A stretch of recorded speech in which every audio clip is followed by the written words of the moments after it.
Hi friends, இன்றைக்கி வந்து சிறுடிக்கு செல் வந்து என்ன நடக்கும் தான் பார்க்க போகிறோம். ஸோ பார்த்தீங்கன்னா நம்ம முத்தோட ஃப்ரெண்டு வந்து அருணோட அம்மா மேலே வந்து கார் ஏற்றிட்டாங்க இல்லையா. அதனால் வந்து நம்ம முத்து மீனாவும் பார்த்தீங்கன்னா போய் அந்த வக்கீல் இருக்காங்களே, ஒரு லேடி வக்கீல், அந்த வக்கீல்கிட்ட போய் இந்த மாதிரி என் ஃப்ரெண்டுக்கு வந்து ஜாமீன் வந்து கிடைக்கணும் அப்படின்றக்காக வந்து போய் கேட்குறக்காக வந்து போயிருக்காங்க. ஸோ அங்கே வந்து பார்த்திங்கன்னா அவங்க ஹஸ்பண்ட் அண்ட் ஒய்ஃப் வந்து அவங்க ஹஸ்பண்டுக்கு வந்து கை வந்து உடஞ்சிருச்சு.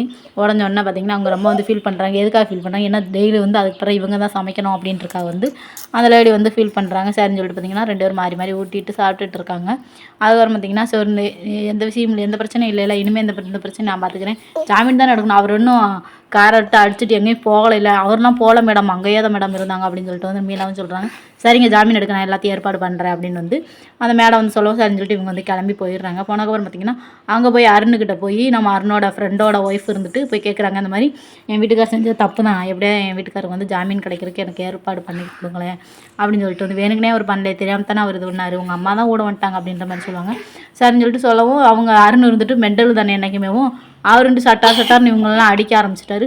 எங்கள் அம்மா மேலே ஏற்றிட்டு நீ எப்படிமா வந்து பேசிகிட்டு இருக்கேன்னு சொல்லிட்டு அடிக்க ஆரம்பிக்காரு.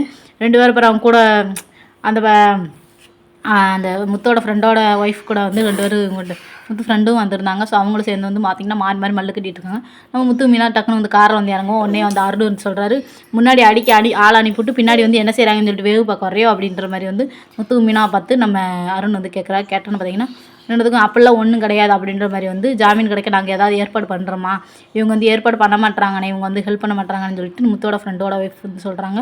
சொன்னோன்னு பார்த்திங்கன்னா அதில் ஒரு பிரச்சனை இல்லை, நான் பார்த்துக்கிறேன் அப்படின்னு சொல்லிட்டு வந்து முத்து சொல்லவும் சரின்னு சொல்லிட்டு அவங்களும் கிளம்பிடுறாங்க. உடனே வந்து நம்ம அருண் வந்துட்டு சீதா வரணும் வெளியே நின்றுருக்காங்க. கதா முட்டோ கண்ட நாயெல்லாம் வீட்டுக்குள்ளே வந்துக்கிற போகுது அப்படின்னு சொல்லிட்டு மீனாவும் முத்துவும் பார்த்து வந்து சொல்லிடுறாங்க. சொன்னதுக்கப்புறம் பார்த்திங்கன்னா நம்ம முத்துக்கு மீனா என்ன செய்யணும்னு சொல்லிட்டு அப்புறம் வீட்டுக்கு வந்துடுறாங்க. வீட்டுக்கு வந்ததுக்கப்புறம் பார்த்திங்கன்னா இங்கே வந்து விஜயா இருந்துட்டு பூஜை வைக்கணும், அப்போ தான் வந்து இந்த கேஸ் கிடைக்கும், இந்த முத்துக்கு மனோஜ் வந்து டைவர்ஸ்லாம் கிடைக்கும் அப்படின்ற மாதிரி வந்து மீனா வந்து ஒரு கதையை கட்டிகிட்டு இருக்காங்க. அதுக்கப்புறம் பார்த்திங்கன்னா மீனா தான் அந்த பிரச்சனைக்கெலாம் காரணம் அப்படின்ற மாதிரி வந்து சொல்கிறாங்க. உடனே மீனா இருந்துட்டு ஆமத்தை நான் தான் இந்த பிரச்சனைக்கெலாம் காரணம் அப்படின்ற மாதிரி சொல்லுவாங்க. ஸ்ருதிக்கும் ரவிக்கும் நடந்த சண்டையில்.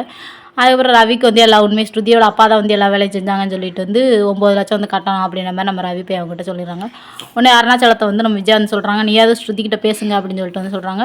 நான் என்ன பேசினாலும் கேட்க மாட்டாங்க அப்படின்னு சொல்லிட்டு ஸ்ருதி அம்மா இருந்துட்டு நம்ம விஜயா கால் பண்ணி இந்த மாதிரி உங்கள் மகன் வந்து இப்படிலாம் சொல்லிட்டு போயிட்டாரு அப்படின்னு சொல்கிறாங்க. நான் சொல்கிறேங்க, என்ன செய்யுங்க அப்படின்னு சொல்லிட்டு வந்து சொல்கிறாங்க. பேசாட்டி போலீஸில் கம்ப்ளைண்ட் பண்ண என்ன விட்டுருக்கணும் அப்படின்னு சொல்லிட்டு வந்து முத்துன்னு சொல்கிறாங்க. சொன்னோன்னா அதுக்கு அவங்க போலீஸ்காரங்க கட்ட சொல்லியிருந்தா கூட அவங்க கட்டியிருப்பாங்க, ஆனால் ரவியா போய் கேட்டதுனால தான் அவங்க யோசிக்கிறாங்க அப்படின்னு வந்து சொல்கிறாங்க.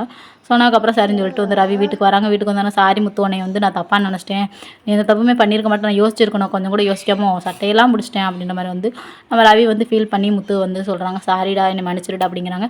அதெல்லாம் ஒன்றும் இல்லைடா, என்னைக்கு இருந்தாலும் நீ என் தம்பி தானே, என்றைக்குமே என் கூட சண்டை போட்டதில்லை அப்படின்னு